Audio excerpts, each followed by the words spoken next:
Not a truck driver, but once I was driving through the Canadian Rockies late at night and had just passed through a small town. So I'm driving through the pitch black and I need to stop to pee and have a smoke. But because it's so dark, I missed the last rest stop for the next while. No problem, the highway's completely deserted.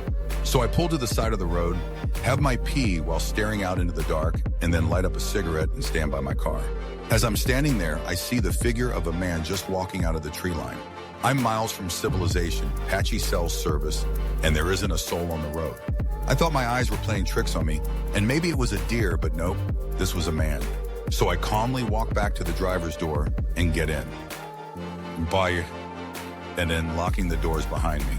I'm keeping my eye on this guy as I nervously smoke and have my car and drive, ready to peel out, but for some reason, I just stayed put. The guy walks right up to my passenger door and knocks on the window. I crack the window and I ask what's up. He replies to me in a very, very serious tone, "I need you to call the cops." I cautiously ask why, and he tells me he had gone out into the woods to kill himself, but he couldn't go through with it because he had thought of his daughters right before he was about to do it. I call the cops while the guy quietly cries outside. He had a kitchen knife that he was going to use on himself, so I stayed in the car and advised him to maybe leave the knife on the ground before the cops arrived. The cops came and got him, but before they left with him, I gave him a solid heart-to-heart and wished him well. I still think about him. I hope he was able to turn things around. Next story, I posted this somewhere else recently, but it fits better here.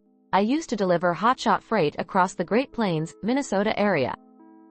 One night around 2 a.m. I was hauling across North Dakota trying to reach Montana by morning.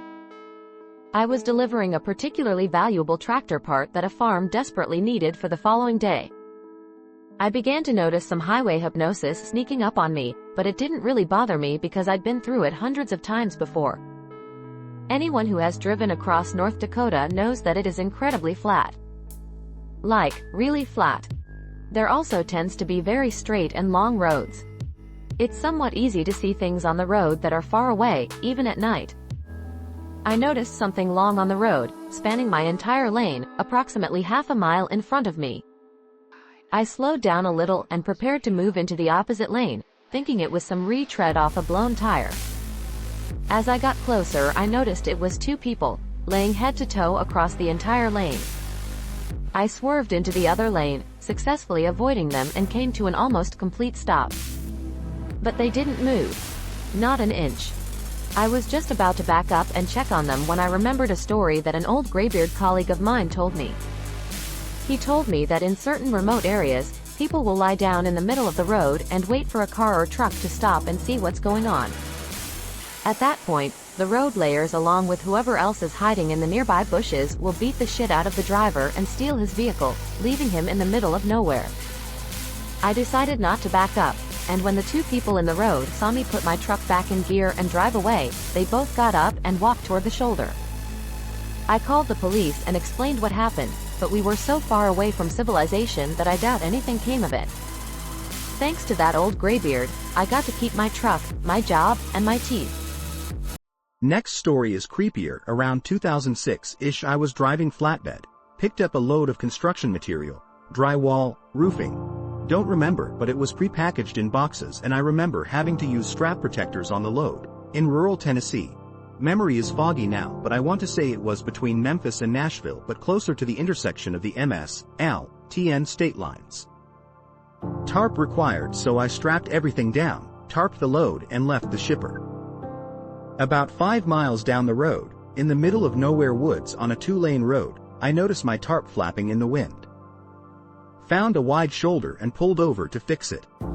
I realized that I just flat did a shitty job tarping this load and decided to redo it on the side of the road. Undo all the bungee straps, drag the tarps off, roll them back up, climb up on the load and start unrolling the tarps again, and I see a guy walking down the same side of the road I'm on, coming towards my truck. I don't think anything about it other than to keep an eye on him cause I'm in the middle of nowhere and continue what I'm doing. About the time I have tarps set in place and I'm climbing down to start hooking the bungee straps back on, this dude is getting close enough that I'm now paying more attention to him than I am to tarping my load. I grab my winch bar and set it on the trailer where I'm working just in case. 8-pound solid metal bar about 4 feet long tapered to a blunt point on one and hollow on the other, used for tightening straps and chains, etc. The guy gets to me and the first thing I notice is his hair. It's like a mullet but it's patchy as fuck. Like he tried to cut his own hair and had a seizure in the process and said fuck it, good enough to party. The next thing I notice were his eyes, which I can only describe as off. Like they were clear. I didn't think he was drunk or high or anything, but it also gave me the distinct impression that the elevator didn't go all the way up. Clothes were dirty and not well maintained, with dirty white tennis shoes, cause I remember he didn't have laces on one shoe and the tongue was noticeably out of place. He stops by me, waits until I acknowledge him and just says, "I've got a long walk." I'm like, "Yeah man, you do, we're in the middle of nowhere." Making it clear there's no ride to be had here. He nods, starts walking by me, continuing on his way, stops at about the driver door on my truck and turns around, comes back to me and repeats himself. "I've got a long walk." At this point I explain that I can't give him a ride, insurance and all that. Apologize for not being able to help him out, and he seems to accept this, turns around and leaves. I wait for him to get a little ways away from my truck and start working on finishing the tarp job. I still keep an eye on him and he's moving away from me. As I'm putting on the last of the bungee straps, I look over to check where he's at and he's turned around heading back towards me, now about 100 yards in front of my truck and coming back my way.